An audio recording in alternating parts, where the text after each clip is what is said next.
السلام علیکم ورحمۃ اللہ وبرکاتہ۔ الحمدللہ رب العالمین والصلاة والسلام علی سید المرسلین وعلی آلہ وصحبہ اجمعین، اما بعد۔ محترم ناظرین، مشاہدین، مشاہدات، قرآن کریم کے تعارف کے سلسلے میں چند باتیں پچھلے 2 کلپ میں ہم نے ذکر کی تھی، اور اسی سلسلے کی آج کی یہ کڑی ہے۔ اس میں بھی انشاءاللہ قرآن کریم کے متعلق چند سوالات پیش کیے جائیں گے اور اس کا مختصر سا جواب دیا جائے گا، تاکہ ایک مسلمان قرآن کریم کے متعلق کچھ حد تک واقفیت حاصل کر سکے۔ محترم ناظرین، آج کا پہلا سوال یہ ہے کہ قرآن کریم میں کتنی سورتیں ہیں؟ تو اس کا جواب یہ ہے کہ قرآن کریم کے اندر 114 سورتیں ہیں۔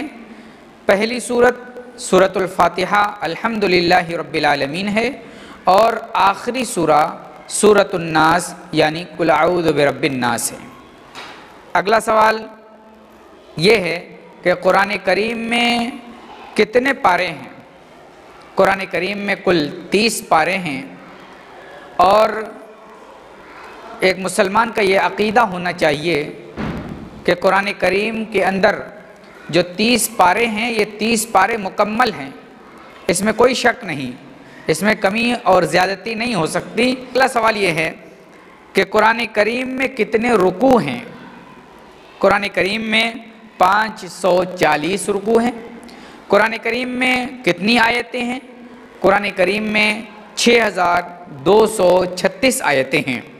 قرآن کریم کے کلمات کی تعداد کیا ہے؟ کتنے کلمات ہیں؟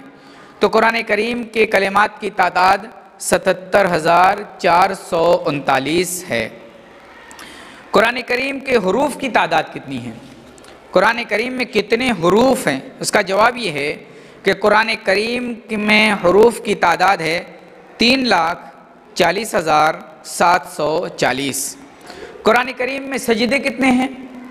قرآن کریم اگر پڑھا جائے تو پڑھنے والا یہ دیکھے گا کہ قرآن کریم کے اندر 15 سجدے ہیں، لیکن اس سجدے کے تعلق سے اختلاف ہے۔ کچھ کہتے ہیں کہ 14 سجدے ہیں، کچھ لوگ کہتے ہیں کہ 15 سجدے ہیں۔ سورہ حج کے میں چونکہ 2 سجدے ہیں، تو اگر جو سورہ حج میں دونوں سجدوں کا قائل ہے وہ کہتا ہے 15 سجدے ہیں، اور جو کہتا ہے کہ ایک ہی سجدہ ہے تو ایک سجدے کی وجہ سے 14 سجدہ ہو جاتا ہے۔ بہرحال مکی اور مدنی صورتوں کا کیا مطلب ہے؟ قرآن کریم آپ پڑھیں گے تو سورہ شروع ہونے کے وقت لکھا ہوگا المکی یا مدنیہ یا مکیہ۔ سورۃ البقرہ کے بعد سورہ آل عمران کے بعد سورہ ناس کے بعد سورہ علق کے بعد، مطلب سورہ کے نام لکھ کے فوراً بعد لکھا ہوگا کہ یہ مدنی ہے یا مکی۔ تو قرآن کریم میں جو آیتیں یا سورتیں رسول اکرم صلی اللہ علیہ وسلم پر ہجرت سے پہلے نازل کی گئیں وہ مکی ہیں، اور جو سورتیں یا آیتیں رسول اکرم صلی اللہ علیہ وسلم پر ہجرت کے بعد اتریں وہ مدنی ہیں۔ یعنی جو سورتیں ہجرت سے پہلے نازل ہوئیں، چاہے مکہ میں نازل ہوئی ہوں یا مکہ کے اطراف میں نازل ہوئی ہوں، وہ مکی صورتیں ہیں، اور جو صورتیں مدینہ میں یعنی ہجرت کے بعد نازل کی گئیں وہ صورتیں مدنی صورتیں کہلاتی ہیں۔ تو ان دونوں چیزوں کا فرق معلوم ہونا چاہیے۔ مدنی صورتوں کی تعداد کتنی ہے؟ مدنی صورتوں کی تعداد 28 ہے، جن کے نام یہ ہیں: سورہ بقرہ، سورہ آل عمران، سورہ نساء، سورہ مائدہ، سورہ انفال، سورہ توبہ، سورہ رعد، سورۃ الحج، سورہ نور، سورۃ الاحزاب، سورہ محمد، سورۃ الفتح، سورۃ الحجرات، سورۃ الرحمن، سورۃ الحدید، سورۃ المجادلہ، سورۃ الحشر، سورۃ الممتحنہ، سورۃ الصف، سورۃ الجمعہ، سورۃ المنافقون، سورۃ التغابن، سورۃ الطلاق، سورۃ التحریم، سورۃ الانسان، سورۃ البینہ، سورۃ الزلزال، سورۃ النصر۔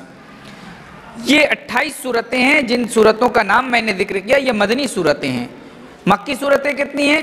ان کے علاوہ 86 جو صورتیں ہیں 86 اور سب مکی صورتیں ہیں، ان سب کو مکی صورتوں کا نام دیا جاتا ہے۔ تو یہ بات واضح ہو گئی کہ مدنی صورتیں کتنی ہیں؟ مدنی صورتیں 28 ہیں اور مکی صورتیں 86 ہیں۔ مکی صورتوں کی علامات اور نشانیاں کیا ہیں؟ کیسے معلوم ہو کہ یہ مکی ہے؟